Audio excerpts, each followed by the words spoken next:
दोस्तों, आज मैं आपको श्री कृष्ण और उनके परम मित्र सुदामा के बीच एक अद्भुत और दिलचस्प घटना सुनाने जा रही हूँ।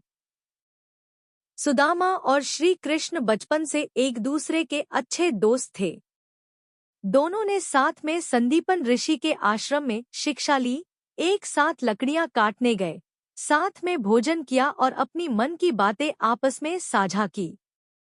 एक दिन सुदामा ने श्री कृष्ण से पूछा, माया क्या होती है? मैं इसे देखना चाहता हूँ। श्री कृष्ण ने हंसते हुए कहा, बाद में तुम्हें बताऊंगा, अभी थोड़ा समय लगेगा। अगले दिन सुदामा ने फिर से श्री कृष्ण से कहा, मुझे माया के दर्शन चाहिए। श्री कृष्ण ने कहा, ठीक है, चलो हम गोमती नदी में स्नान करने चलते हैं।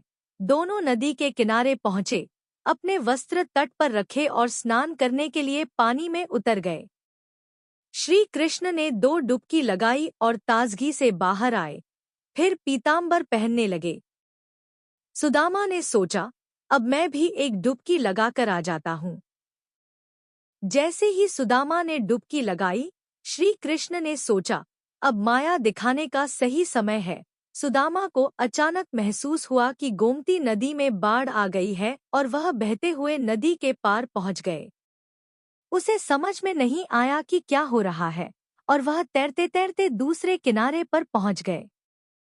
रास्ते में एक गांव आया, जहां उन्होंने देखा कि एक हथनी अपनी सूंड में फूलों की माला लेकर आ रही थी। हथनी ने सुदामा के गले में माला डाल दी। तभी गांव वाले ढोल और नगाड़ों के साथ पहुंचे और जयकारे लगाने लगे। गांव वाले बोले, हमारे महाराज की मृत्यु हो गई है। अब आपकी माला पहनने से आप हमारे नए राजा बन गए हैं। सुदामा को यह सब एक सपना सा लगने लगा। उन्हें राजसी ठाट बाट में रखा गया। उनका विवाह एक सुंदर राजकुमारी से हुआ और कुछ समय बाद उनके 2 प्यारे पुत्र हुए। लेकिन समय के साथ राजमहल में एक दुखद घटना घटी। सुदामा की पत्नी अचानक बीमार पड़ी और किसी भी उपाय से उसकी तबीयत में सुधार नहीं हुआ। अंततः वह मर गई। सुदामा की आंखों में आंसू आ गए और वह बुरी तरह से रोने लगा। यह देख प्रजा ने सुदामा को शांत करने की कोशिश की और कहा, राजा का यह व्यवहार शोभा नहीं देता। आपको शोक तो है, पर आपको अपने कर्तव्य का पालन करना होगा। हमारे राज्य की परंपरा के अनुसार आपको अपनी पत्नी के साथ चिता पर बैठकर मृत्यु की यात्रा करनी होगी। सुदामा ने सुना तो उसकी स्थिति बहुत विकट हो गई।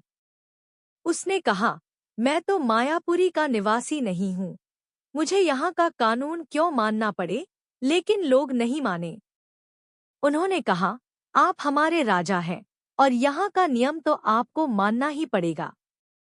सुदामा को मृत्यु का डर सताने लगा। उसने कहा, मुझे कुछ अकेला समय चाहिए।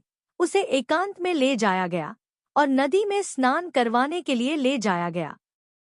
वह भय के मारे कांप रहा था, लेकिन जैसे ही उसने नदी में एक डुबकी लगाई और उसका सिर पानी से बाहर आया, उसने देखा कि वहां कोई सैनिक नहीं थे। नदी के किनारे पर श्री कृष्ण खड़े थे, पीतांबर पहने हुए। सुदामा की आंखों से आंसू बहने लगे और वह कृष्ण के पास दौड़ा। श्री कृष्ण ने मुस्कुराते हुए कहा, सुदामा, तुम क्यों रो रहे हो? सुदामा ने कहा, क्या यह सब सच है? क्या यह मायापुरी का दृश्य सच है या आप मेरे पास खड़े हो? श्री कृष्ण हंसते हुए बोले, तुमने जो देखा वह माया थी और जो तुम अब देख रहे हो वह सत्य है। मेरी माया से जो भी चीज जुड़ी है वह अस्थिर है, लेकिन जो मेरे साथ होता है वह सच्चा और स्थायी है।